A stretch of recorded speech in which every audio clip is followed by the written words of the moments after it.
سب سے قریب ترین رشتہ خامند اور بیوی۔ لباس سے زیادہ کوئی چیز میرے قریب ہے؟ آپ کے قریب لباس سے زیادہ کوئی چیز قریب ہے؟ بولو۔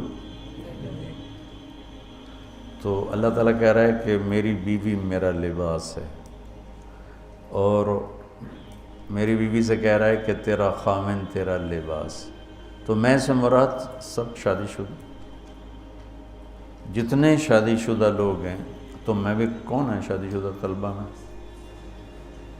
ماشاءاللہ کافی بابرکت مجمع ہے۔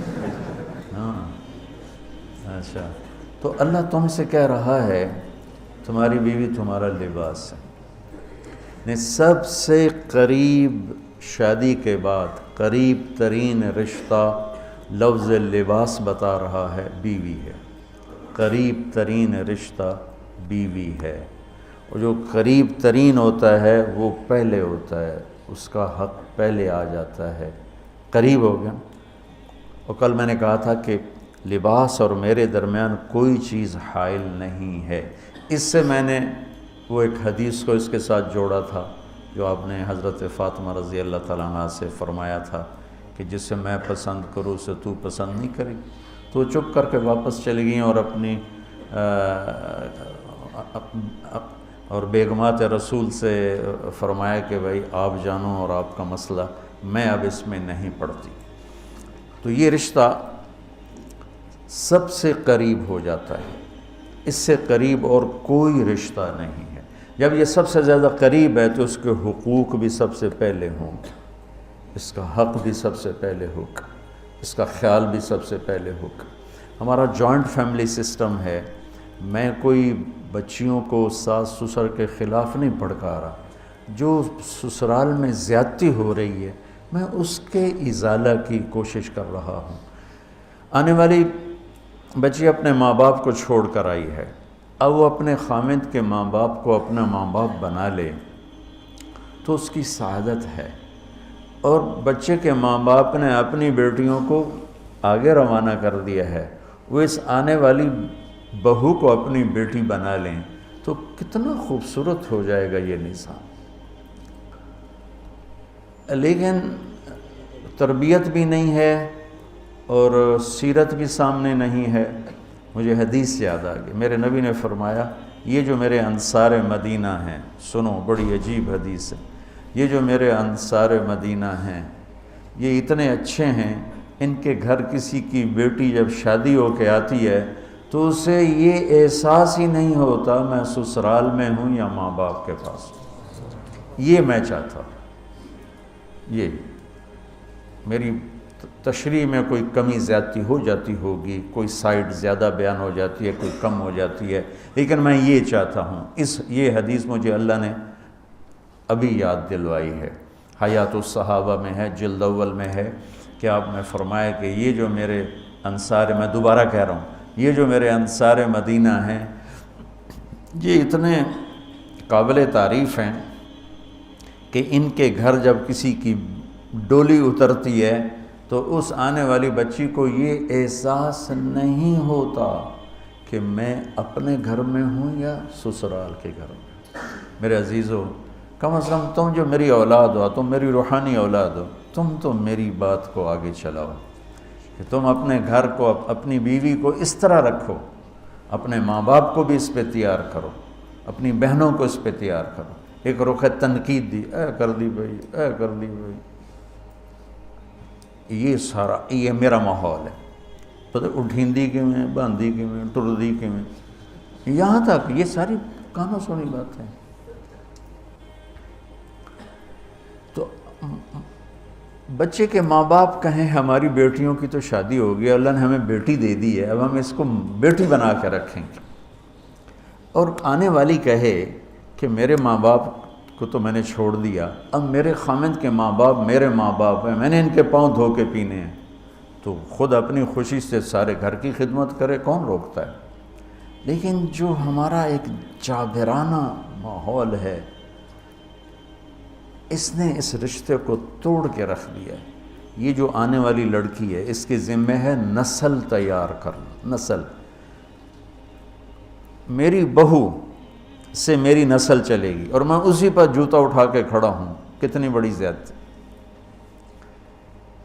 ماں یہ نہیں سوچتی کہ میری نسل جو چلے گی اس لڑکی سے چلے گی۔ اب ساس اگر یوں سوچے کہ میری نسل اس سے چلے گی، سسر یوں سوچے میری نسل اس سے چلے گی، خامند یوں سوچے یہ میری نسل اس سے چلے گی، خامند کی بہنیں یوں سوچیں ہمارے بھائی کی، ہمارے باپ کی نسل اس سے چلے گی، تو ہم اس کو عزت دیں، محبت دیں، پیار دیں، تو وہ پاگل ہے جو تمہیں کاٹ کھائے گی یا تم سے لڑے گی۔ اس کو تانے اتنے ملتے ہیں، ذلت اتنی ملتی ہے۔ اور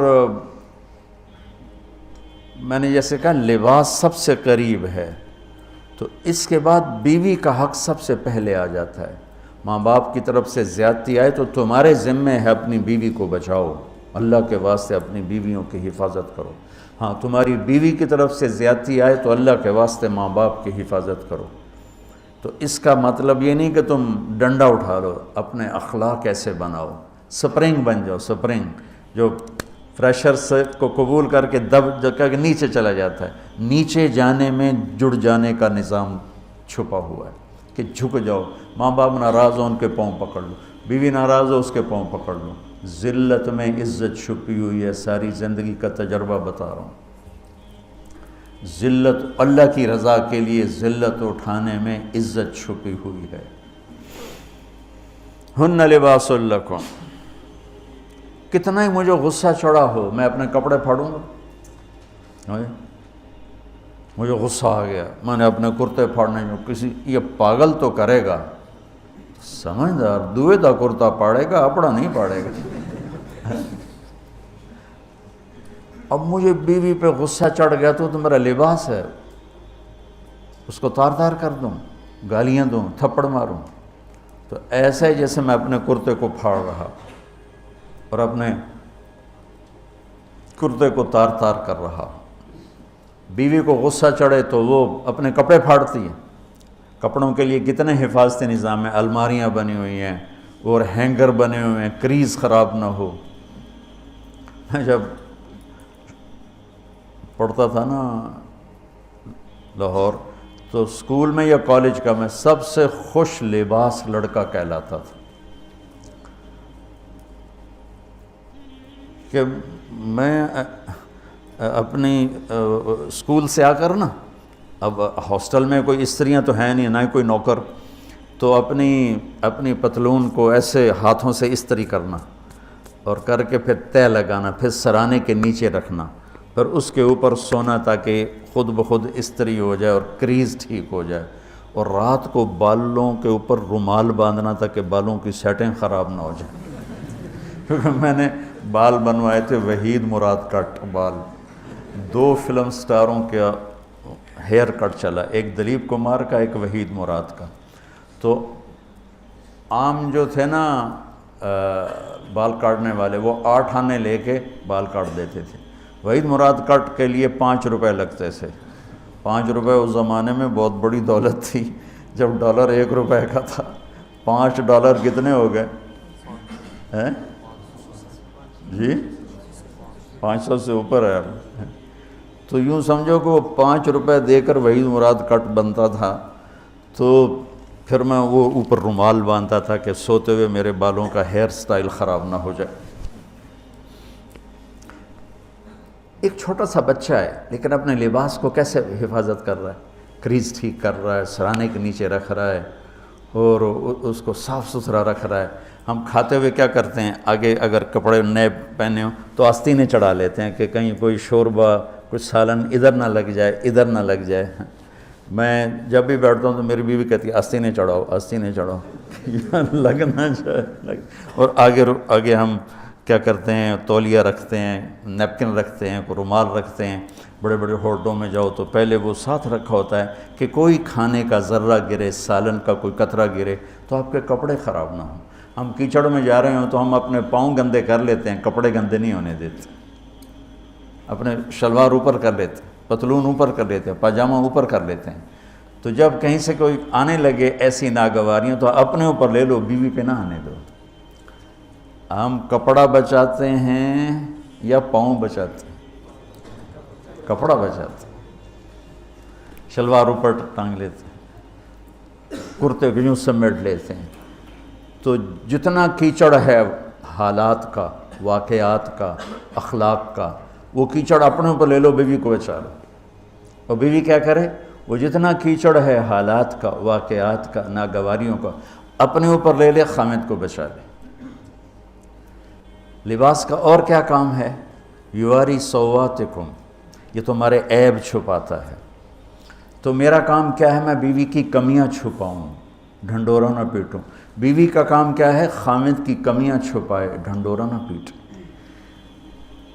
دوسرا کام کیا ہے لباس کا؟ وریشہ، لباس مجھے خوبصورت بناتا ہے. یہ ایک واحد رشتہ ہے جو زندگی کو خوبصورت بناتا ہے. سب کچھ ہو، بیوی نہ ہو تو تنہائی کا احساس مار دیتا ہے. اس سے ایک اور مطلب نکلتا ہے کہ لباس کے بغیر ایک لمحہ گزارا نہیں. سارا دن پانی نہیں پیتے ہیں نا، اب میں بیان میں پانی پی رہا ہوں، لیکن 16 گھنٹے تو گزارے ہیں نا، پانی نہیں پیا، کھانا نہیں کھایا. 16 سیکنڈ لباس کے بغیر گزار سکتے ہیں؟ بولو. کوئی بھی کمرے میں نہ ہو، تم تنہا ہو، تم کپڑے اتارو تو تم اپنے آپ کو عجیب فیل کرو گے. تم خود اپنے آپ کو چادر میں چھپانے کی کوشش کرو گے. ان لباس ایک ایسی زبردست ضرورت ہے بلا دلیل کہ تم تنہا کمرے میں بھی کپڑے اتارو تو تم اپنے آپ کو عجیب سا محسوس کرتے ہو. اس سے پتہ چلا کہ بیوی کے بغیر کوئی زندگی نہیں ہے اور خامد کے بغیر عورت کی کوئی زندگی نہیں ہے. یہ ہمارا بدبخت معاشرہ ہندی کہ کسی بچی کو طلاق ہو جائے وہ گل سڑ کے مر جاتی، اس کی شادی نہیں ہوتی. کوئی جوان بچی بیوہ ہو جائے وہ سسک سسک کے مر جاتی، اس کی شادی نہیں ہوتی. کوئی 40-50 سال کا ہو جائے مرد، اس کی بیوی مر جائے، کوئی اس کو لڑکی دینے کے لیے تیار کوئی نہیں. اور لباس کا لفظ بتاتا ہے کہ شادی کے بغیر انسان ننگا ہے، اور ننگے انسان کا کوئی کہیں بھی گزارا نہیں ہے. لفظ لباس بتاتا ہے کہ ہم اس چیز کو رواج دیں کہ شادیاں ہوں، بیوہ کی شادی ہو، مطلقہ کی شادی ہو، کوئی کس کی بیوی مر جاتی ہے. حضرت ابن مسعود کا فرمان ہے اگر میری موت میں 10 دن باقی ہوں تو بھی میں شادی کر لوں گا اگر میری بیوی مر جائے تو. ابو ہریرہ کہتے ہیں اگر میری زندگی میں 7 دن باقی ہوں اور میری بیوی مر جائے تو میں 1 ہفتہ بھی شادی کے بغیر نہیں رہوں گا، میں شادی کر لوں گا. تو ہم ایک ہندی معاشرے سے متاثر ہیں جہاں بیوہ کی کوئی سنوائی نہیں، مطلقہ کی کوئی سنوائی نہیں، اور کوئی جوان بھی 2-4 بچے ہیں اور بیوی مر جائے تو اس کی کوئی شادی نہیں ہے. وہ سسک سسک کے وہ بلک بلک کے زندگی گزارتے ہیں. ہم لوگ اس کو رواج دیں. لباس، لفظ لباس بتا رہا ہے کہ جیسے لباس کے بغیر ایک لمحہ آدمی چین سے نہیں بیٹھ سکتا، ایسے ہی اس رشتے کے بغیر زندگی میں کوئی خوبصورتی نہیں، کوئی حسن نہیں ہے.